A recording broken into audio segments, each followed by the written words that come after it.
Good evening, one and all. Thank you very much for joining us here on the Geelong Region Soccer Show. It is an absolute pleasure to have your company. It is episode 92 on this wet, wintry Monday night. My name is Tonci Prusak, and good evening to you, Steve Curtin. Good evening, Tonci. It's good to be here again tonight. And did you keep yourself dry today? It's been a little bit wet out there, hasn't it? Absolutely. Look, I've been indoors all day, so I've been just looking out the window and thinking, goodness, were we lucky yesterday to have such beautiful weather. My But word. this week it's going to be awful, and there are cancellations galore this evening on the training tracks. Some of the pitches around Geelong are absolutely waterlogged. But boy, did we have an epic football weekend on the weekend. It was absolutely awesome. We did have a couple of games washed out, and we'll talk about that a little bit later on, but we had some huge results, and this weekend coming is going to be even bigger and better and more tense and more action-filled, and that means we are indeed approaching the business end of the season, Steve. Speaking of tonight, True. we've got a massive show. What have we got lined up for tonight?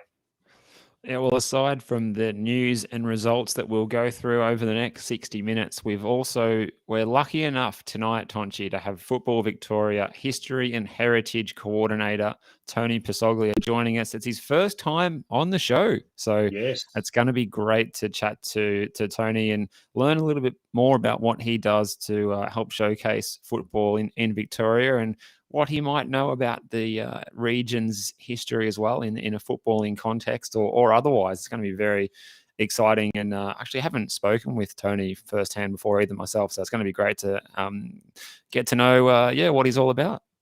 Absolutely. Looking forward to that. He'll be talking about the Football Victoria Hall of Fame. Nominations are now open. You can nominate someone that you think has done or has provided an amazing contribution over the years to football here in Victoria. And, off the top of my head, I can probably name half a dozen people here in the Geelong community, in the wider Geelong community, who are either with us today or no longer with us, unfortunately, who have certainly contributed immensely to the development of football or soccer or however you want to call it here in Victoria. That will be coming on a little bit later on. We're going to take a very short break. A couple of messages from some of our advertisers and our sponsors. We hope to have big news in the next week or so regarding a major sponsor. Fingers crossed that will be able to let us see out the season. We always said we wanted to do 25 episodes this year. This is actually our 20th episode for the year. So we are hoping to be able to stitch something up so that we'll be able to have at least another 10 episodes this year, bringing us up to 30 episodes this year. Fingers crossed, but we always do need your support. We always do need the backings of the clubs and indeed the advertisers and sponsors. And here are one of them. Don't go away.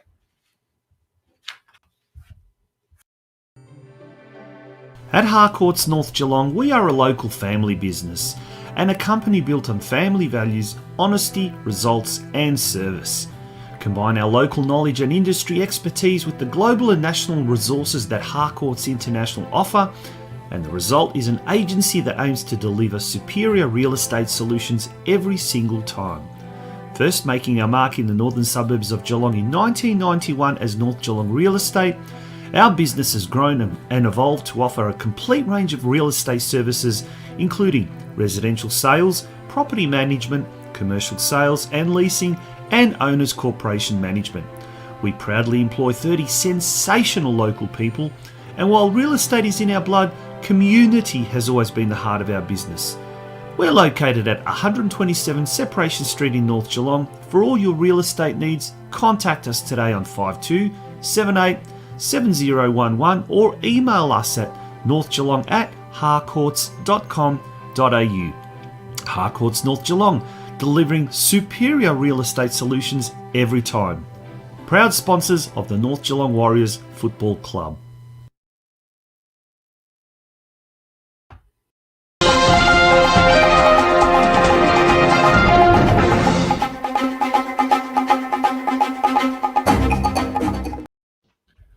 Welcome back to the Football Out West show. It's time for the news desk, the weekend roundup.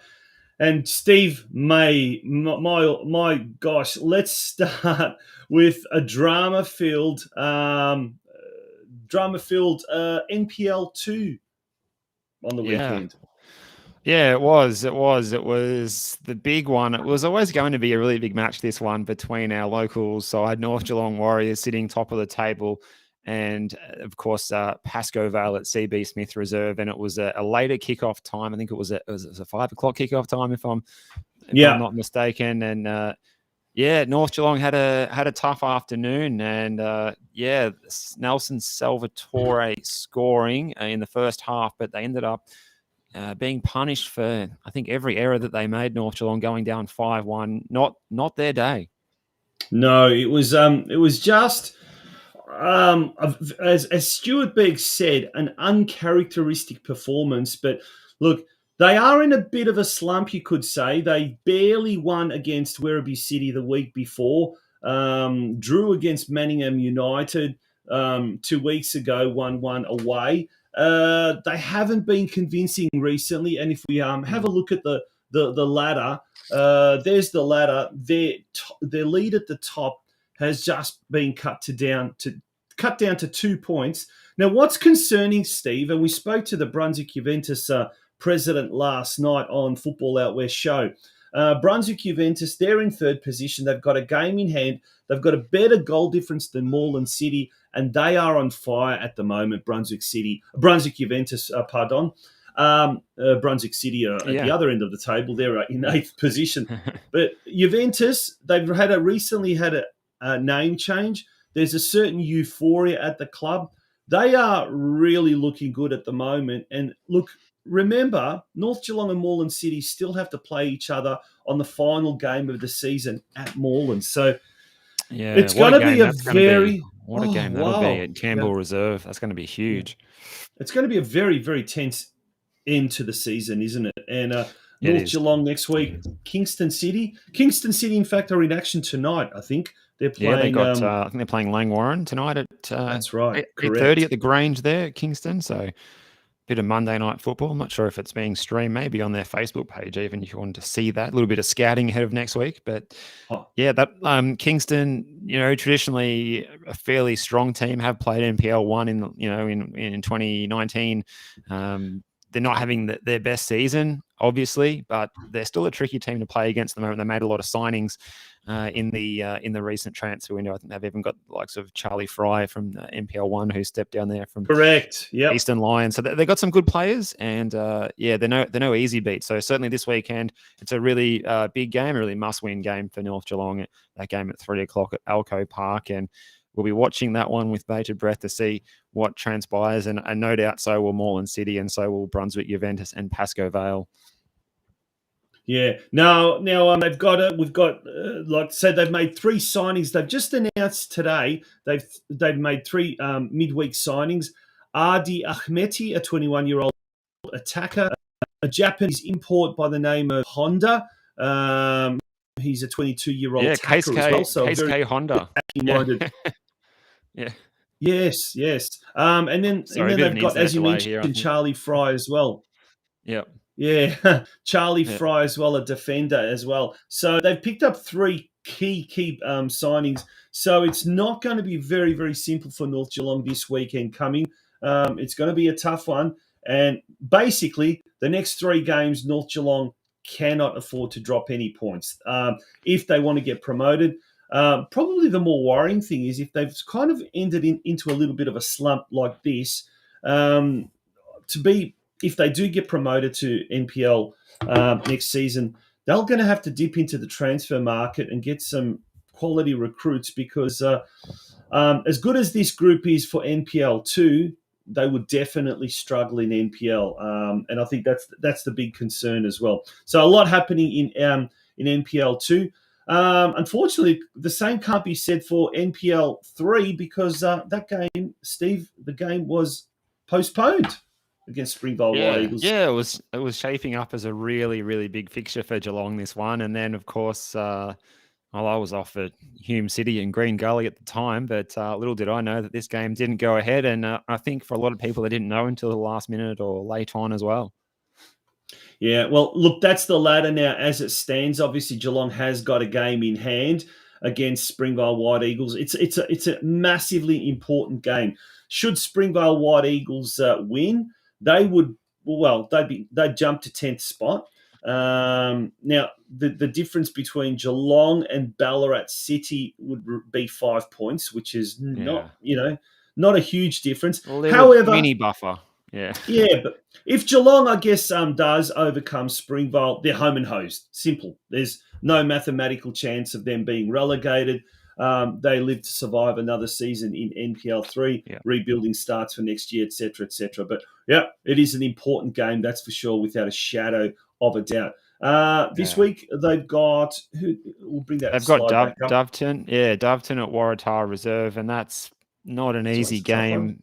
Probably, if they go there and get a point, that's probably not a terrible result there at Waratah Reserve, where they're always pretty good at home, I think, Doveton. So not having their best season either, though, to be said. So, there's a chance that they can maybe come in fresh off a week off last week and do the business there. Who knows? Let's see how they go. We wish them all the best, the boys from Stead Park. Should we move on to State League 1?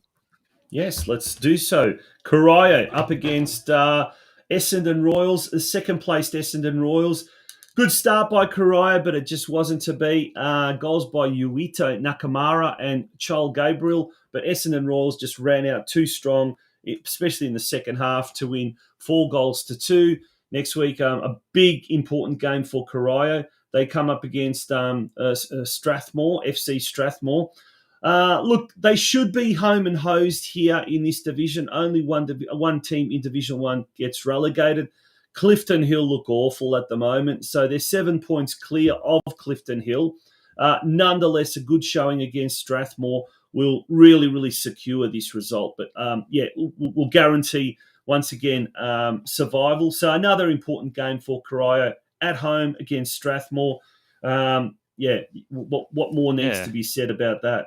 That's right, and they've had the final touches done around the perimeter of the new pavilion there. I saw last week the concrete has been laid, so that's going to prevent any mudslides just behind the goal and in front of the veranda there. So that's good. I know Joey Giacomazzo was warning it was pretty treacherous last time I visited the venue, and there's been some nice landscaping done around the other side. So it looks a picture now, and just in time for the visit of FC Strathmore, which Corio's got a really good chance of winning. That's the later kickoff time as well, 5:30 p.m. And we're going to have a look now at the Men's State League 2. That's right. Why is that? I wonder if anyone can tell us why it's a 5:30 p.m. kickoff. Maybe because they want to play the game under lights, or hoping to get a lot of extra supporters coming along. But that is interesting. 5:30 p.m. kickoff. Not good news for Santino with the Cats home game on the same evening as well. He won't be happy with that, so he won't be able to get along. Steve, let's move along to State League 2, and boy, is this team in form, Geelong Rangers. Yeah. Well, Mario's saying it is a 3 p.m. kickoff in the comments, so Santino. So there you go. So Sports 2G have sold us down the river there, perhaps. Yeah. Now, Geelong Rangers, they've it's been changed today. There we go. We've got all the information. Thank you, Mario and Santino and Joey. Geelong Rangers, they have had the most successful last month out of anyone. They've really turned things around quite quickly. Mm-hmm. Fantastic. And 3-2 winners against Layla United on the road. Ryan Calder, the recent signing, Jordan Savinsky, and an own goal got them over the line. And I think it was Jordan's goal that was the winning one that got them the go-ahead goal late in the match, I think in the 86th minute, if I'm correct. So well done to Rangers. I saw they had their goalkeeper, Hayden van der Scheijs, back on the team listing, but Troy Hardy's name was still on there as well. So I'm not sure if both of them were there gloved up, ready to go, or what happened there. But good to see Rangers getting the results. They've got a little bit of a buffer there between Moreland United, or admittedly do have a game in hand. But of course, who plays each other this weekend? That's right. You guessed it. It's Rangers against Moreland United at Myers Reserve this Saturday at 3:00. I think after a wet week, the sun will be shining down on Myers Reserve this Saturday. and it should be a beauty because both teams are going to be going absolutely hammer and tongs at each other in this fixture, and it won't be one for the faint-hearted, and it's going to take a brave 11 players to come off with the 3 points, and let's hope it is Geelong Rangers. Yeah, 3 wins in a row, 3 wins on the trot. They've done really, really well. Definitely the informed team. I asked Steve Tillinger after the game, the Rangers coach, what was the secret? What has been the secret to the turnaround? And his answer was very short and straight to the point. It was just hard work and self-belief, something along those lines. I thought it was the new financial year. They just turned it around since the 1st of July. Maybe they've got a lot of accountants got a good in accountant, the first team. I Yeah, don't know. possibly. I don't know. But yeah, look, what a fantastic last 3 weeks it has been. Look, once again, we're talking about 6-pointer games. This is the ultimate 6-pointer.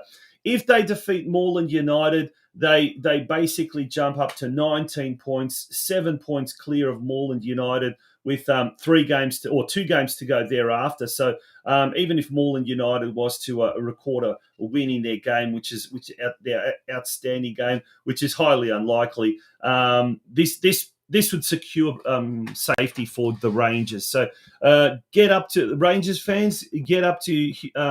I was going to say Hume Reserve. No, Corio fans, get out to Hume Reserve. North Geelong fans, get out to Alco Park.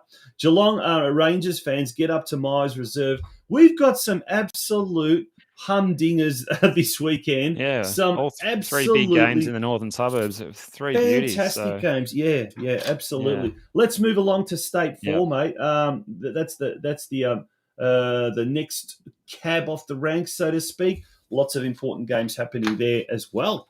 Yeah, State League 4 West, what do they say? 2 out of 3 ain't bad. Well, one out of 3 something. Bell Park did get a win, 2-1 over Spring Hills. Jeremy Jurcic scoring, and Isaac Padula, there's a name I haven't seen on this show for a while. I think he was wearing the number 93 as well on his back, and he scored. So well done to the All Whites there. Roan Town scoring for Golden Plains in a difficult fixture at Laverton. Always very hard place to go. Golden Plains going down 5-1. And Surf Coast hosting Barnstoneworth United. A goal from Jimmy Anderson wasn't enough. They went down 2-1. Good news for these State League 4 teams. They're all at home next week, as often tends to happen with this fixture. In Golden Plains are hosting Spring Hills, so that is a chance for the Golden Plains to get out to Bannockburn and support the Eagles, because they need this. They need this result. Have a look at that.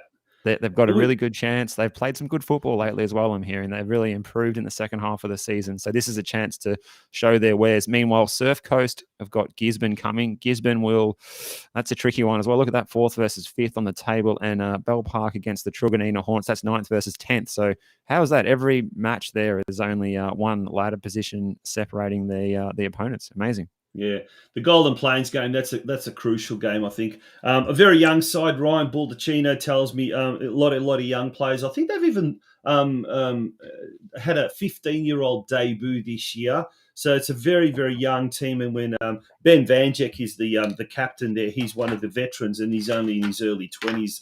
So you can see it's a very young squad. So they if they can survive the cut, which, chances are looks good. If they, and especially this weekend, Spring Hills have been very, very disappointing. Only 1 win out of 18 games, 2 draws and 15 losses. Look at that goal difference, minus 44 as well. Look, they come up against Golden Plains. Golden Plains are a lot tougher side at home. So fingers crossed the Eagles there can prevail, and we can have those 3 teams in State 4 next year, and hopefully they will be joined by another team, another Geelong team, who seems to be doing very, very well at the moment, and that is Barwon. And that's a team there in, if I can find the State 5. Here we go. State 5. Let's go through that, Steve. Oh, wow. Well, what a weekend. Dale Harris is over the moon. He's over the moon. The Barwon side went to Maribyrnong Greens on Saturday in a wet afternoon. They come away with a win. How many goals do you think they might have scored? Well, I guess we've given it away if you can see the image. 13-1. Christian Marn scored 6. They didn't have Milton Bailey in this game either to boot, which might have thought they might have hurt their chances. No problems there with Marn's 6 goals. Patrick Scusa with a hat-trick as well. Finn Duncan, Jack Kelly, Liam Sim, and Charles Matete all scoring for Barwon. And even better, what happened in the Melton Phoenix game, Tonci? Well, look at that. In the Melton Phoenix game, they came up against Balmoral FC, who are the informed team at the moment. They are the Brunswick Juventus of State 5 at the moment. They're in third spot, but beware of Balmoral FC. They picked up 5 or 6 really good players about a month ago, players that really probably are way higher than State 5 level. They defeated Melton 3-0. As a result of that, and have we got the ladder? We'll bring the ladder up as well. Let's get that ladder. Look at that. Yeah. What Barn happens now? on top. There you go. Yeah, incredible. On top of the ladder, by goal difference, Balmoral are 3 points behind, but, their goal difference is inferior than Barwon's, but, slightly inferior than Melton Phoenix's, but they are in fine form at the moment. Barwon cannot afford to lose games. They really, really need to keep winning, keep doing what they've been doing, and keep winning games. They've got an important game against Surfside Waves. Now, important, as I say, it's a must-win. Surfside Waves have really, really struggled this year. They find themselves, anchored to the bottom of the competition standings. On paper, it should be an easy win for Barwon, and it probably would be a percentage booster. However, local derbies, we know what local derbies are all like. We saw Barwon succumb to Lara United. Well, they didn't. They drew against Lara United 2 weeks ago, and that was a real tough local derby. So form book goes out the window, Steve. Yeah, but having said that, I think Barwon win this one by about 4-0 for me. Yeah. Now, fun fact: Christian Marr now has become the highest goal scorer in the region, if you like. Milton Bailey, prior to last week's round, had scored 22 goals, which is the most of anyone in the competition, NPL, State League, VPL, any of those competitions. Christian Marr now has overtaken him.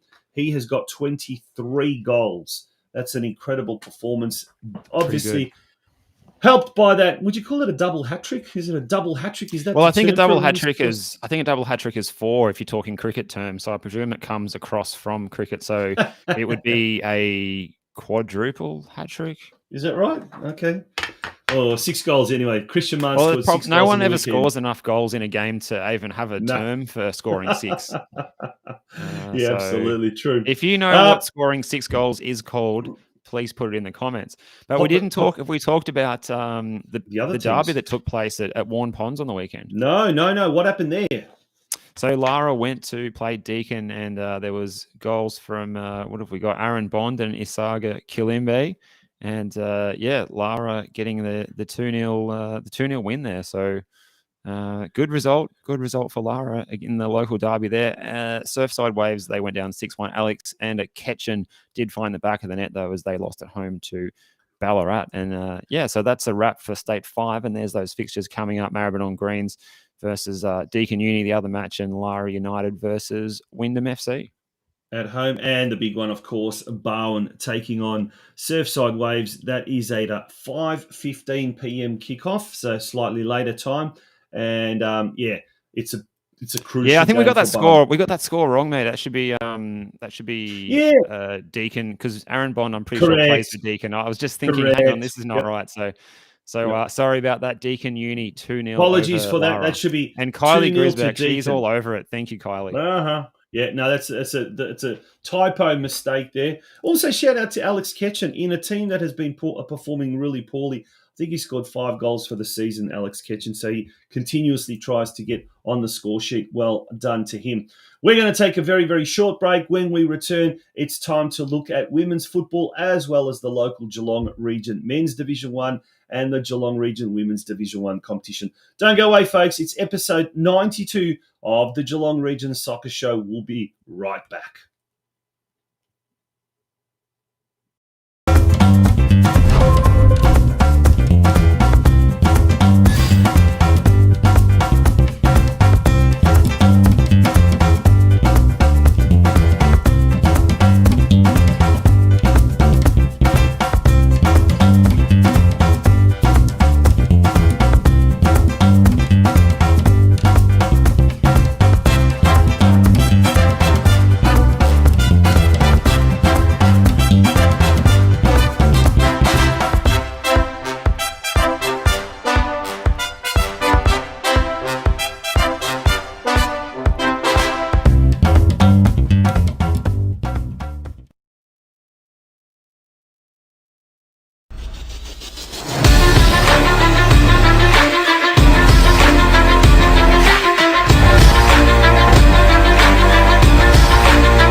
Welcome back to the Geelong Region Soccer Show, Steve.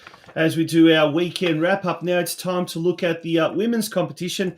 And let's start off with VPLW football first up. Yeah, so we had Geelong Galaxy travel up to BT Connor Reserve on that massive pitch that they have there. I think it's the biggest in the competition. They played Preston Lions. They put up a good fight as well. We spoke, as you know, we spoke to their coach Dan on the Football Out West show last night from the Lions, and he said that despite last time that Geelong Galaxy got a bit of a hammering in this fixture, they really took it to the table topping Lions, and they played a good high pressing game, and it took until the latter stages for the Lions to break ahead. And Lola Button's goal unfortunately wasn't enough, but good to hear an improved result, and 3-1 against a team who's going as well as the Preston Lions, who've got a lot of players who are NPLW standard in their squad. That's a decent showing, and I think leading into this week's match, they play the Melbourne Knights at Summers Street, a chance to play on another big pitch there. Hopefully it's not waterlogged as it has been a couple of times lately, but it will be a good opportunity for the Geelong Galaxy girls to make amends for when they lost to the Knights on Hume Reserve earlier in the season. It was a disappointing day where they could have done better, and some naive mistakes cost them. So I think I think Galaxy might even be a good chance in this one to get an away win, and looking forward to seeing how they go that match 1 o'clock at Knight Stadium on pitch 1 there, and not many weeks to go, so it's time to start picking up some points. No, they won't have any problems about fighting off any relegation battles. They're safe. They'll survive. There's no doubt about that. Just a matter of finishing the season on a high, perhaps. Yeah, isn't it? Absolutely. And I think and it starts with this game against the Melbourne Knights on Sunday. Sorry, that's at 1 p.m. Kickoff. North Geelong Warriors. Well, they will not be joining Geelong Galaxy next year in VPLW. They came up against a very, very strong second-placed Essendon Royals in State League 1 action, round 14, and just totally outclassed, outgunned. I think they held them to 1-0 at the break, and then in the second half, the floodgates just opened, and it was all Essendon Royals thereafter. If we look at the ladder there, North Geelong are in fourth position. They're on 24 points. Look, all things considering, it's a remarkable effort. They basically jumped 2 divisions. It's usually unheard of, but in the women's game, with the league structures still developing, there was a gap in State League 1 this year. We mentioned it before.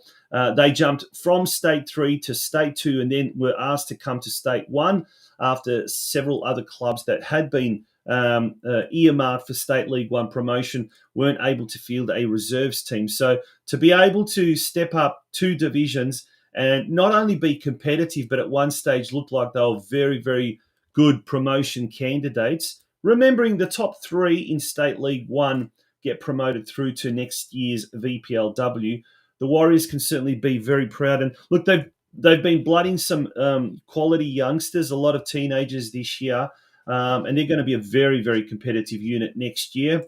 They can pick up 1 or 2 more experienced, quality players, maybe from Melbourne, maybe from around the Geelong area. They will be a very, very good unit in in State League 1 next year.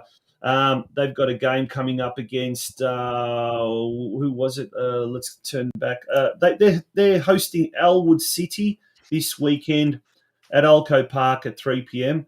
But Steve, there's one team that will definitely be playing them next year, and this is exciting. We'll have a Geelong derby in State League 1 next year, and that's Lara United, who are doing exceptionally well in State League 2.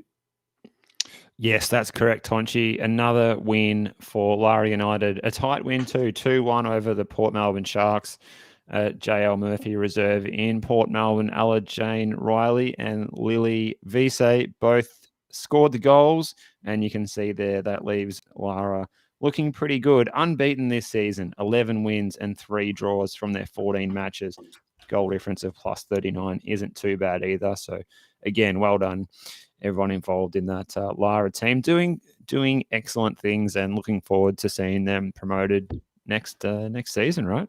Yeah, the only thing left for them to play now. Well, look, it's still not guaranteed because there are 3 teams doing very, very well. Lara United, Altona Yeah, City, Spring Hills. Although I am told it's the top 3 that does get promoted next year to State League One.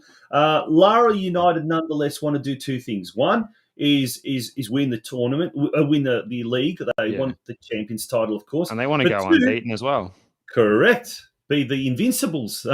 Wouldn't that be an amazing achievement for them as to be able to do that? So Absolutely. that's the wrong slide. I was going to bring up Anyway, that so they'll slide. play. Yeah, they'll play Spring Spring Hills Hills, this weekend at tough one. Springside Rec Reserve.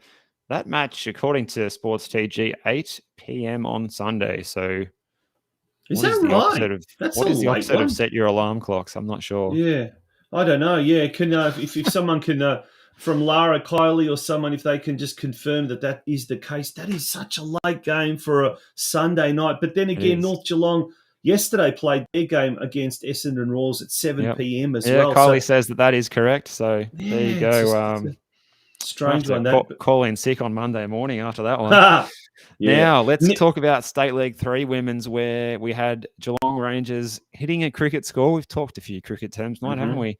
Yeah, Ryan's confirmed that as well. Thanks, Ryan. 8 o'clock. Wowee.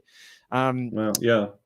10 goals to 2 away at North Melbourne Athletic there at the Flemington Road Oval. Danny Mandich with 4, April Anthony with 2 goals, Ruby McCloskey, Edie Oberti, Emma Moran, and Bridget McDermott all scored. That is another great performance, scoring 10. They're probably annoyed they let in the 2 goals, to be honest. They're probably thinking, we could have kept out North Melbourne. But that's a good, really, really good result. And you see where it leaves them there. They've got Westgate coming up this weekend. Westgate's in 9th. Obviously, there's a game in hand to be played in the catch-up round the following week for Geelong Rangers. So as things stand, they keep picking up the points. They are the top of the table, the champion-elect, as it were. But again, they won't be popping any champagne corks yet because there's still hard work to be done. Yeah, have a look at that. Just put into perspective, Steve. A 10-2 win over North Melbourne Athletic. So North Melbourne scored 2 goals, as you said. Look at the goals against, though. In 13 games, they've only conceded 6 goals and scored an astonishing 72 goals. Now, Danny Mandich, the captain, she scored 18 of those goals. So she's the leading goal scorer. And as far as the region is concerned, she's the 3rd highest goal scorer in Geelong, in the Geelong region, male or female, the State League, NPL, VPLW, whatever the case may be. That is a pretty damn good achievement. Their first season in State League competitions, they've got a game in hand. I think that's against Altona East. So it's not done and dusted that they've won the title. It's going to be a tough race between them and Caroline Springs, George Cross. But Geelong Rangers, they just seem to be getting better and better as the end of the season fast approaches. As you said, really important game coming up this weekend. They're at home to Westgate.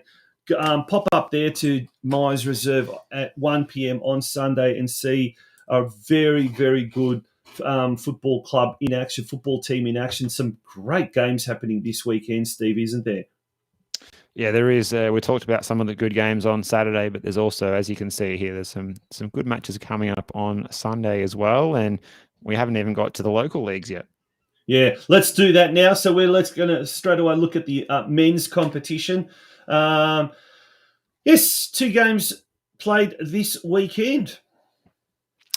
Yeah, so we had Armstrong United 2, Barwon 2. We don't have those goals from Armstrong United. So again, our weekly reminder, put your goal scorers and players into Sports TG. Adam Leather scoring twice for Barwon. He's been a reliable goal scorer for their Div 1 team in the local league. FC Leopold 2-0 over Surf Coast. Again, we don't have the scorers for that one. So we'll have a look at the ladder in a moment, but just touching on those games next week. They're all on Sunday, no Friday night games. Breakwater Eagles host Surf Coast.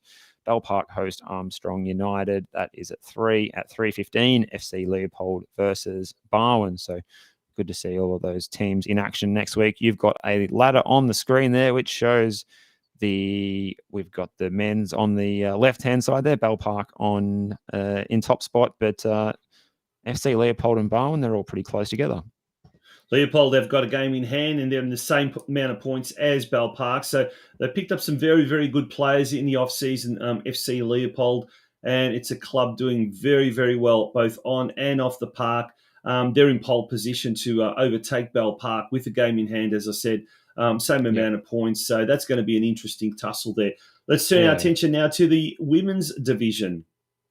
Yeah, so you got those results there. From the women, we had Barwon 0, Deakin Ducks 1, Hannah Gordon the scorer. Surf Coast 2, Geelong Rangers 1, Jade Feeks and Rebecca McGlinchey scoring for the Coasters. For Rangers, it was Sophie and Mota. The other match did not happen at Geelong against Drysdale. It was washed out, unfortunately, on the weekend. So looking ahead to the weekend matches coming up on Saturday, they're all at 1 o'clock. Surf Coast hosting Geelong, Drysdale hosting Barwon, and Rangers will host the Deakin Ducks. So good luck to all of our Geelong League Women's Div 1 teams this weekend. There is the ladder there. Deakin Ducks gold leading the way with Surf Coast and Geelong in third.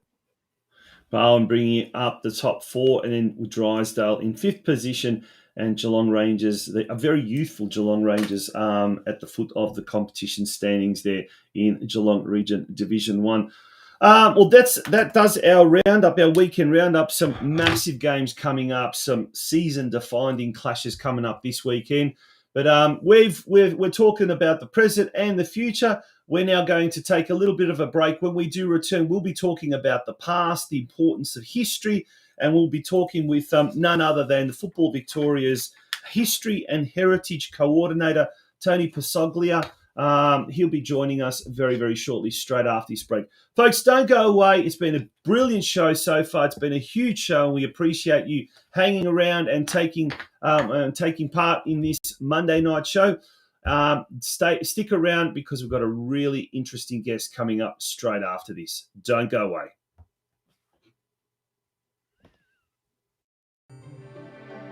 At Harcourts North Geelong, we are a local family business and a company built on family values, honesty, results and service. Combine our local knowledge and industry expertise with the global and national resources that Harcourts International offer, and the result is an agency that aims to deliver superior real estate solutions every single time. First making our mark in the northern suburbs of Geelong in 1991 as North Geelong Real Estate, our business has grown and evolved to offer a complete range of real estate services, including residential sales, property management, commercial sales and leasing, and owners corporation management. We proudly employ 30 sensational local people, and while real estate is in our blood, community has always been the heart of our business.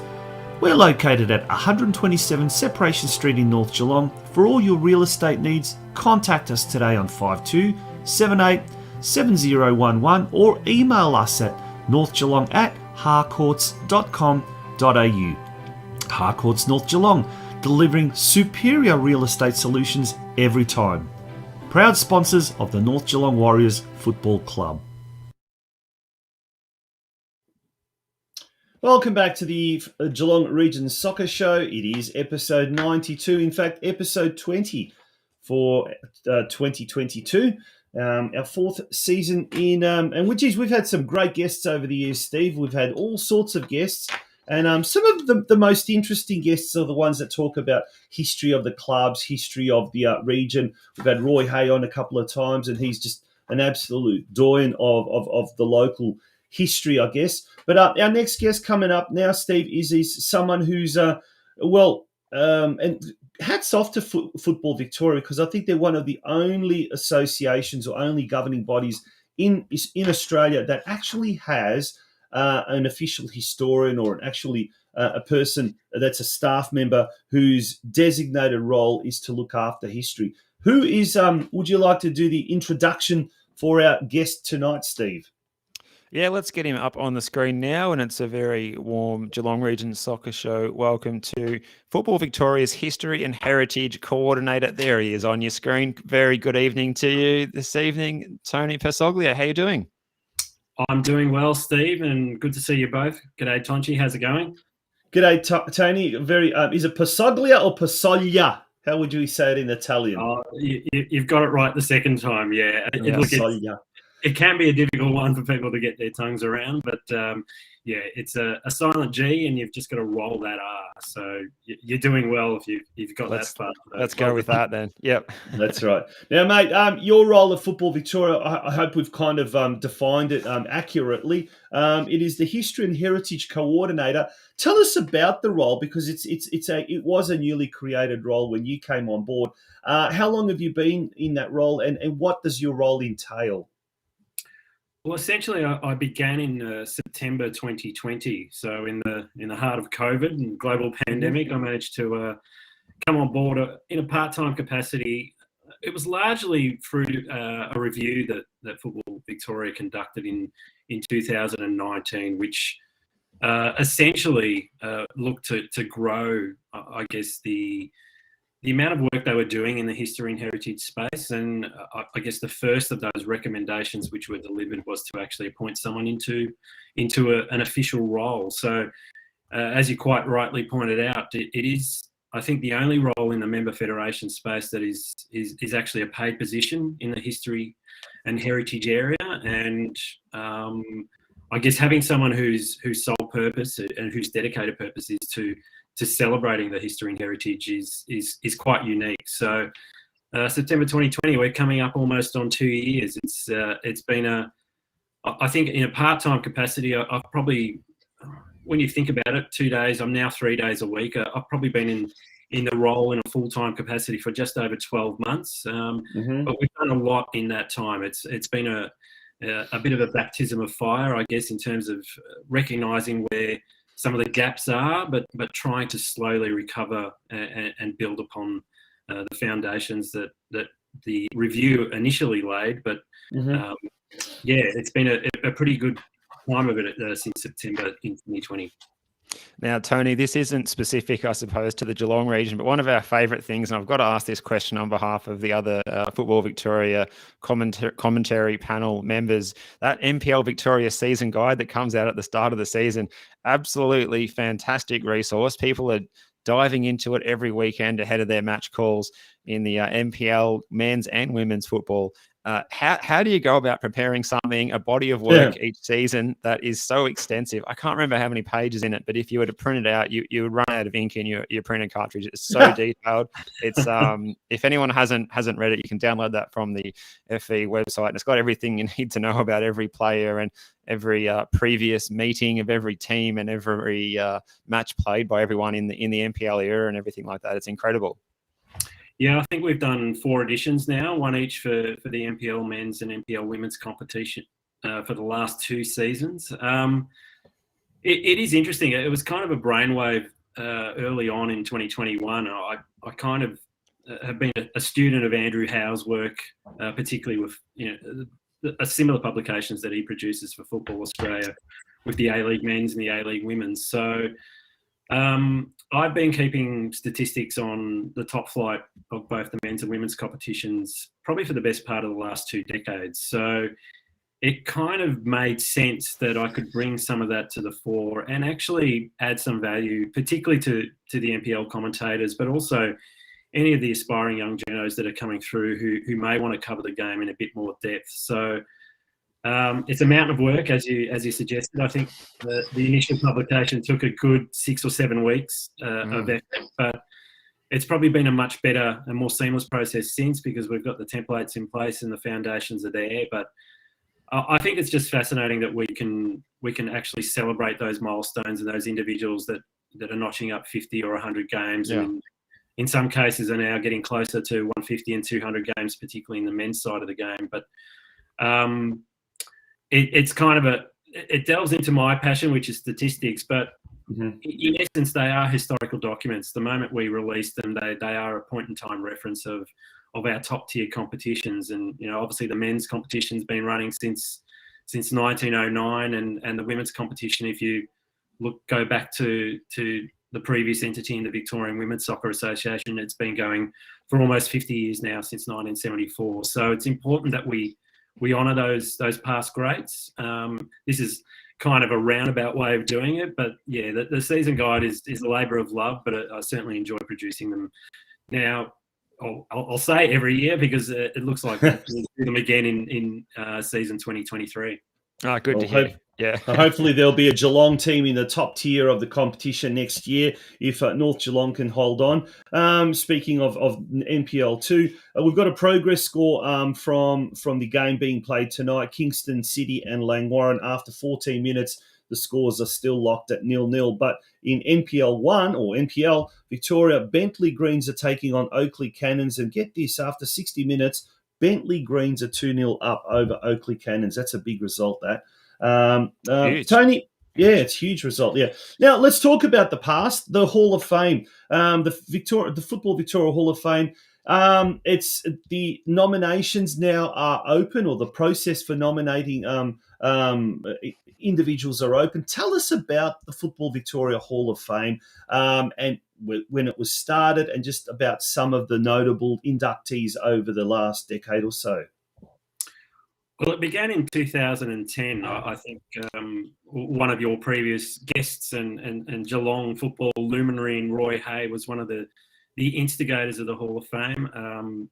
Football Australia instituted their own Hall of Fame in 1999, but it wasn't until about 2007, 2008 that we really started to ramp up the concept of a Hall of Fame. I was actually employed at Football Victoria at the time. I was the head of football back then and was sitting on the historical committee in its initial years. And it really took the impetus of the president at the time, Tony Dunkley, who sadly is no longer with us, to get the Hall of Fame concept instituted. And when it finally was released in 2010, it has been a regular feature of Football Victoria's Gold Medal Night each and every year. And traditionally, we induct 3 Victorian greats every season. It's notionally a male player, a female individual who may be a player or an administrator, and someone who may be, I guess, involved in the administration of the game more specifically. And as you can see there, last year we kind of reinvigorated the Hall of Fame. We obviously had COVID, which really impacted, I guess, the idea of celebrating it, because we didn't have a gold medal night for 2 years. So last year we inducted Gary Cole and Frank Michich, who many people will remember as great players in yesteryear, and a pioneering women's administrator in Lynette McKernan. And we essentially produced 3 short films on each of those individuals, which was a mountain of work and a real, I guess, testament to the careers that each of them had in their respective fields. But the Hall of Fame, I guess, is, it's now moving into its 12th or 13th season, or 12th or 13th year, and we opened up nominations for this year about 3 weeks ago. I think they're closing next Monday, so we're hoping that that quality list of legends of the sport are added to once again when we can induct another 3 individuals. But I guess one of the gaps that we have, there's probably a few that we don't have any referees or match officials, and we certainly don't have anyone that has specifically been, I guess, paramount in terms of their involvement in regional Victoria. There's one name there you can see, Frank McIver, who was a legend of the sport, probably holds goal scoring records.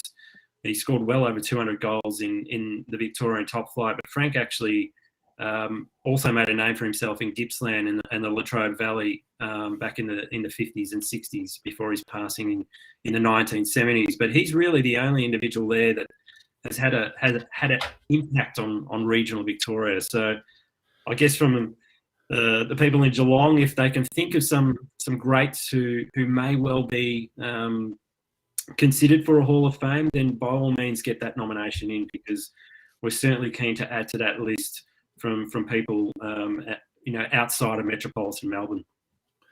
If we look at the list there, there's the criteria there, and it's not limited to it, but it includes exceptional performance sustained over a significant period at the highest levels of the game or its organisation over their career. There's a handful, I think, of people in Geelong that have over the last 3, 4, 5 decades have been very, very exceptional in their performance, both on and off the field. Nominees shall be considered even if they are not born in Victoria, but rather the emphasis being on their contribution to the state through being involved in the sport. So I guess if there's been, and I guess there have been a lot of Geelong identities over the years who have gone on and made national prominence, international prominence as well. I guess the Hall of Fame committee is looking at specifically the contribution to Victorian football. Is that right, Tony? That's correct, and I guess it's hard to compare apples with apples when you're looking at different eras. And clearly, the pioneering days of women's football were very different to, I guess, men's football during the 70s and 80s. So we're not always comparing apples with apples, but and the same can be said for, I guess, regional football as well.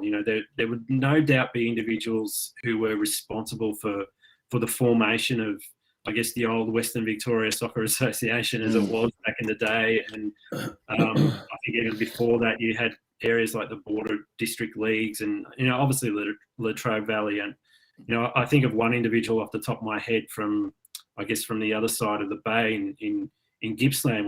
We recently lost Don Di Fabrizio, who was a luminary in Morwell, a major identity both in not just the football industry, but the local community. And I guess there are probably people like that in Geelong as well. I think, we've spoken about individuals that, synonymous with, the formation of the old Geelong Croatia and some of the older clubs that sort of span the 50s and 60s. And it's also about uncovering stories that we might not be aware of. I think Lynette's story was one in particular. We had no idea who Lynette was until the nomination landed on our desk. And it was her daughter who actually nominated her. And it was such a compelling nomination in terms of what was provided to us that, we as a committee were unanimous in her acceptance. So if you think you've got someone who may be on the cusp, by all means throw a nomination in, because, you may be surprised at what the outcome might be in the end. Well, we've already got one nomination by Santino Mamone in the comments section, Steve. How did I know he was going to pick Mario Gregorio, the Croatia Soccer Club president? Sorry, you were going to say? Yeah, well, he's always very active in our comment section there, is Santino. And, of course, he wants to get Mario on there. Progress score, Oakley Cannons have pulled one back. It's now 2-1 in the favour of the Bentley Greens on 68 minutes. So exciting one there. Now, Tony, you're doing a bit of the rounds in Media Street this week. You've got the 3 Triple Z podcast, 2 episodes of that. A big show tonight, obviously, the Geelong Region Soccer Show.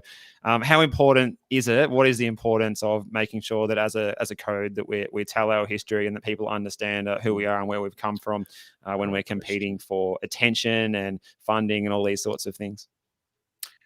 I think you only have to look at our sister sports in terms of what they do overseas. And I've been fortunate enough to travel to places like Italy, where just visiting their football museums, and you can see how they honour their past legends. And that's usually clubs. It's not associations or member federations like Football Victoria. But we traditionally haven't done this well. We have forgotten a lot of the stories that are synonymous with essentially the growth of our game. I think a lot of us who've been involved in the sport think that soccer, football didn't begin until the post-war migration boom, but of course it was around for a good 60 or 70 years before that. So we're trying hard to uncover, I guess, a lot of those narratives that may otherwise have not been told. I think our Anzac story is an interesting one, which probably not a lot of AFL fans would appreciate, because many of our I guess players, particularly the British and Scottish migrants, actually went to war in the First World War, and hence the reason why no competition was played. So, we have stories. I think Dr. Ian Sison has written a wonderful piece on Irimple Knights in Mildura, who lost 9 of their first 11 in the First World War. And we probably don't tell that story enough in terms of what our, I guess, the synergies are with the Anzac story. But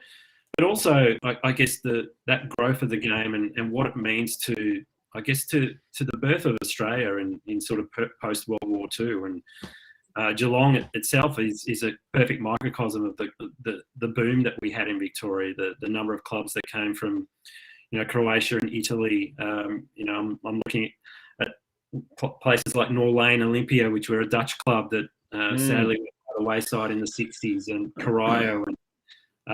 So, from that perspective, it's incumbent on us as a federation to certainly tell the story of the federation and I guess the story of the competitions that house a lot of these clubs. But it's also the clubs themselves who probably haven't done this well either. So in many respects, it's what I intend to do is really give them as much guidance as possible, and how can they best tell their stories and what they can do to honour their own greats, but also be privy to, I guess, the resources that are now available. There are some great blogs out there that have done a mountain of work in terms of documenting this history and uncovering a lot of the old publications that we once thought were lost.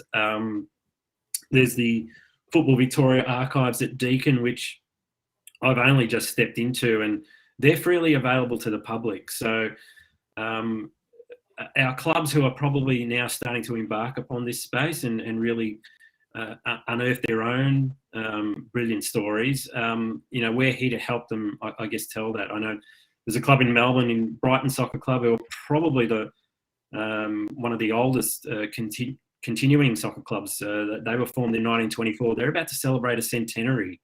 Wow. And they're still uncovering so much about their own history. And it's the same with, our clubs in Geelong. There's quite a few now that are coming up to that sort of 75-year anniversary, and their story is one of struggle. I think one of the fascinating stories about the teams in Geelong was the mass exodus from metropolitan leagues in the mid-60s when essentially the old VSF said, well, we're just going to ban all the regional clubs from playing in metro leagues. And that set a lot of clubs back for a good 7 or 8 years. And in the cases of clubs like Bell Park and Geelong Scottish, which ultimately became Geelong Rangers, and Corio, they were out of metropolitan competition for a good 7 or 8 seasons, and it really set them back in terms of their development. I know Bell Park and Geelong Scottish actually finished second and third in the league, and then were told to go back and play in Geelong, which you can question the decisions that were made at the time, but they certainly set regional football back in many ways, and it's probably one of the reasons why we've still had so much difficulty in sort of bedding down football or soccer in regional areas where, we're now starting to see the growth in Geelong. I think there are probably twice as many clubs as there were a decade ago. And every story is important. Doesn't matter how young these clubs are. As long as we can help them sort of unearth those key points about their history, then we know we're slowly kicking goals in that respect. Fantastic stuff that you're doing there at Football Victoria, Tony. Glad you could come on the show and tell us about the Hall of Fame and the nominations. So folks, get out there and start nominating. I'm sure in the 70, 80, 90 years of history of football in this city, there is bound to be at least one person worthy of being nominated into the Football Victoria Hall of Fame. On that note, Tony, thank you so much for joining us once again, and we wish you all the very, very best in your endeavours. Thank you very much, guys. Thanks, Tony. All the best. Tony Persoglia, we're talking about history. History and Heritage Coordinator. He's definitely not history. He's still operating. Definitely not. He's president. Yeah. Mate, we're going to talk very, very quickly about future footballers now. We are. Some awesome young juniors that have really become, I guess, noticed over the last week, more than a dozen of them, Steve. Let's talk about some of them. All right. Shall we start with young Oscar Tanich, who's doing some great things at the moment? We've got the other slide there. Shall we start with these young guns who've been picked for? We'll go back to Oscar Tanich. Okay. We're jumping around. Yeah. Former Geelong player. He's gone on to captain the Victory under 16s in the top tier of NPL at that age group, and they're flying, and so is he. And he's been included on a list of the brightest young prospects in Victorian football in the boys side of things. So pretty impressive accolades there coming his way, I think. Yeah, so that's the top 40 junior boys under the age of 16, and he's in some very, very good company, both locally and statewide. Noah Skoko, the 16-year-old wonder kid from North Geelong Yep. Warriors, broke into the senior team, and he's now in Europe. In Europe, yep. He's Do we know where he might be? he's in Croatia, along with his brother Luka and his famous father Josip. And he is looking at, the last I heard, he's looking at obviously trialing now, as it's the pre-season over there, for some of the clubs down around the Split area. That's where his mum was born. And and obviously Josip is a legendary of the club. Yeah. Still a legend of Hajduk Split down there. Yep. So he's down there. And then someone who kind of is a little bit unknown, but it also has made it into the top 40 of the junior boys under the age of 16 is a young fellow called Zach Stosic from North Geelong Warriors. Now, he comes from a very, very talented family because his younger sister is pictured there in the red North Geelong Warriors kit. And she's also been selected in the State Schools Victoria, or School Sports Victoria Girls 12 and Under team. So Evie is there in the red top. She's there with Job Davies, a young fella from the under 12 team at North Geelong Warriors. He's been picked in the boys' state school sports under 12 Victorian team, along with Nate Bradley from Geelong Rangers and Richie Mann, younger brother of Christian and Sean Mann, who is the technical director out of Geelong. So those three have been picked in the boys' squads. Then if you look at the top up there, there's 5 young lasses from the Geelong Galaxy team: Ava Musavi, Lila Mardasic, Valentina Pudlia, the daughter of Romeo, legend at Geelong. Violet Smith. Now, she is, get this, she's the cousin of Evie and Zach. So a very, very talented family.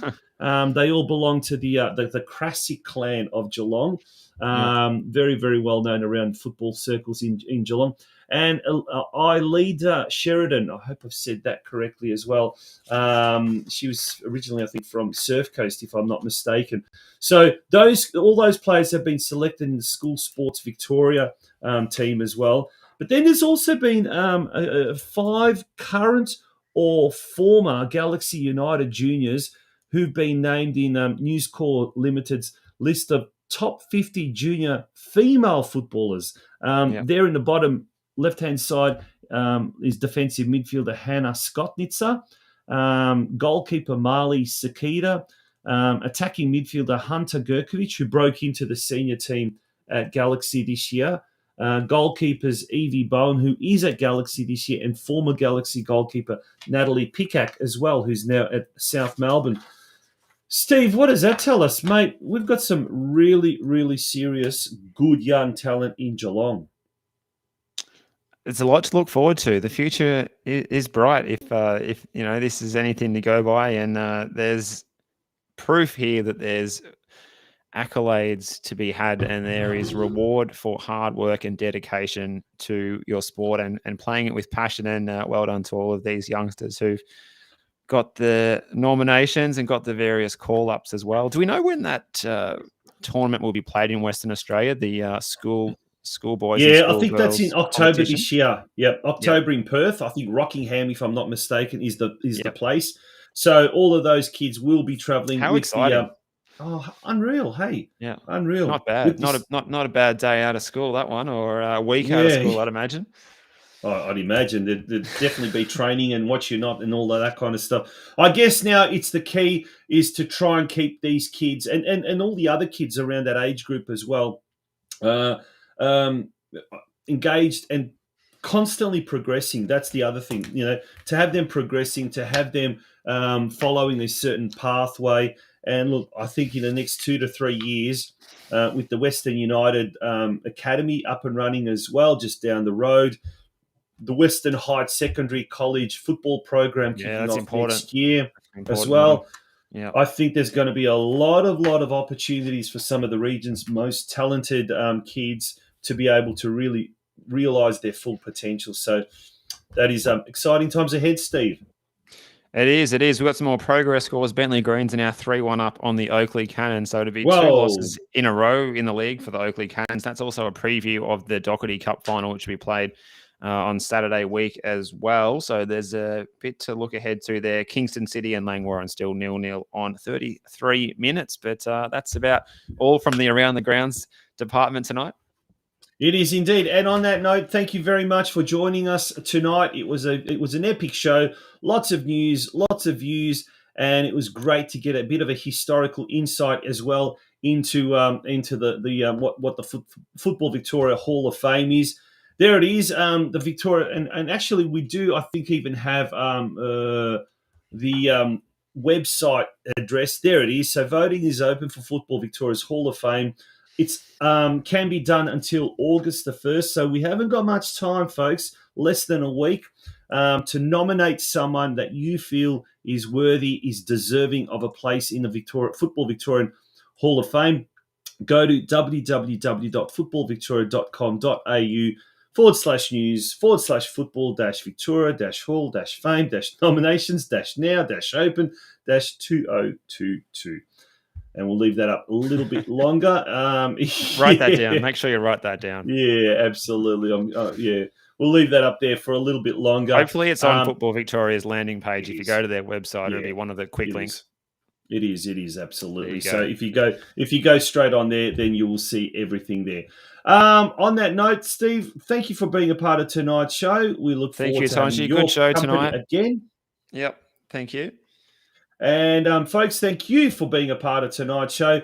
We look forward to having your company again next Monday night at 8 p.m. on the Geelong Region Soccer Show. Good night. Good night.